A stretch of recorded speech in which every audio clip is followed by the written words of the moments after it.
Hey folks, I'm Vasel and welcome to Best of Designers.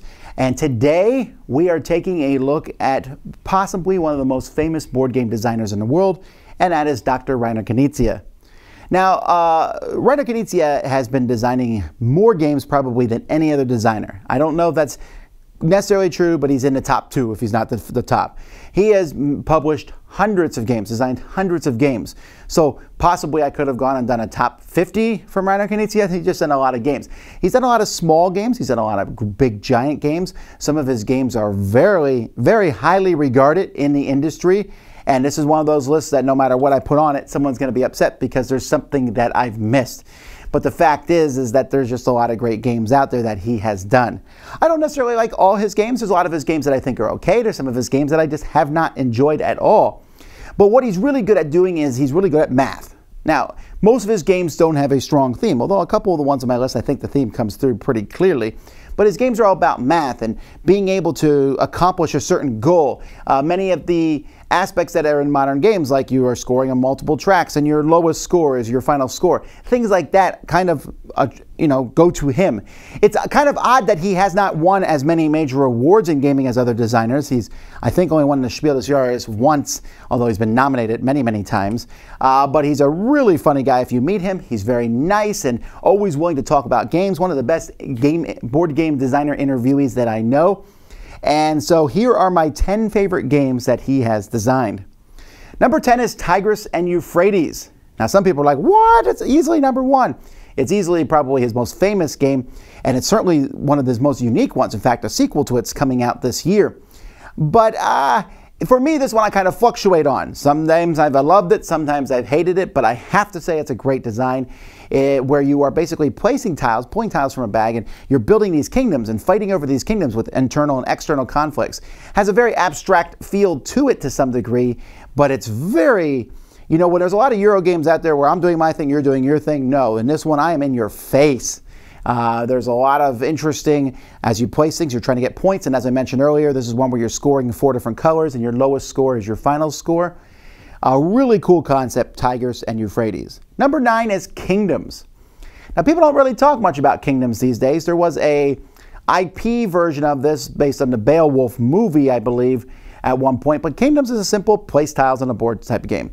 As you place your kingdoms on this board, you have these different tiles, and your kingdom, as you place it, is going to be scoring for everything in that row and column. So you're trying to put your kingdoms down quickly to get them on the board first, but not too quickly, because then people put negative points into your rows and columns. And so it's that idea of, should I play a tile, and do I play a kingdom out this turn? And where do I put that tile? I want to make the good tiles help me, and the bad tiles hurt other people, but this affects this row and column. It's just kind of an interesting little game, and as the game goes by, your kingdoms can be more valuable and get points. Very solid little abstractish type game, Kingdoms. Number 8 is Blue Moon City. Now, he designed a very popular 2-player card game called Blue Moon that Z Garcia likes. I'm not nearly as big of a fan of it, but I really do enjoy Blue Moon City. Blue Moon City, you are building a city together. It's not a cooperative game, but there's a city, and you're running around trying to help build these buildings with cards. And then when a building's built, you're going to get points. And these points, not points, but you're getting different things that you can go and eventually build the giant building in the center of town. And you do this with a deck of cards, and these cards are all different suits with different races in the city, and each one gives you kind of special abilities. So you're flying dragons around to help you get more things. You are going to maybe take double moves or have one of the tribes is kind of like a wild color. And it's really interesting as you're sitting there trying to figure out, do I want to help out a little bit in a lot of buildings and get different rewards around the place, or do I really want to focus on something? It's an excellent game. I really enjoy it, Blue Moon City. Number 7 is Colossal Arena. Now this is a game in which you are a spectator at a bunch of fantasy creatures are fighting in the middle of this arena, and you're betting on who will win. It's a simple card game though, as you're placing these cards, in each round, one fantasy creature is eliminated. Hopefully not the one that you've placed a bet on. And you're placing bets on these creatures and playing just numbered cards to make one creature lose each turn. It works really well. I especially enjoy it as a 3-player game. Number 6 is Lord of the Rings Confrontation. This is a game that's obviously based on the older game Stratego, but in a very asymmetrical way.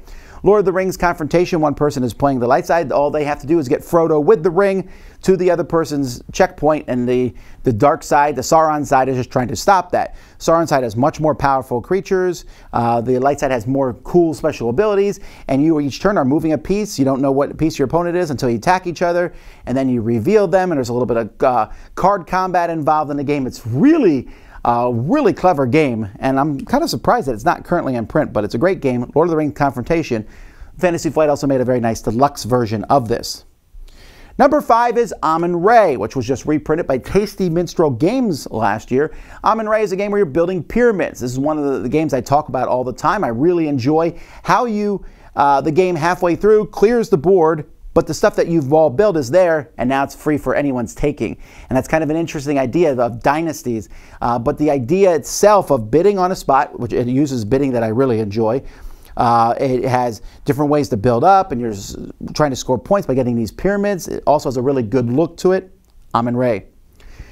Number 4 is the 2-player game Lost Cities. Lost Cities is one of my most played games of all time, and they're coming out with a new version of it this year with a 6th color, in which you have these different expeditions of different colors, and you are playing cards on your side, trying to play them almost in numerical order as much as you can, but if you don't play enough cards, you'll lose points in a different color, and the game is going to end at a certain point, so you're trying to get your handful of cards slowly, play them out quickly, but not too quickly because you might miss numbers and not get as many points. Really fierce back and forth struggle, Lost Cities. I do like better, though, Battle Line, another 2-player card game from Reiner Knizia, or Shot and Totten. There's 2 different versions of it. They're both kind of, they're the exact same game. One's about Scottish people fighting over different areas, and one's about 2 ancient armies fighting.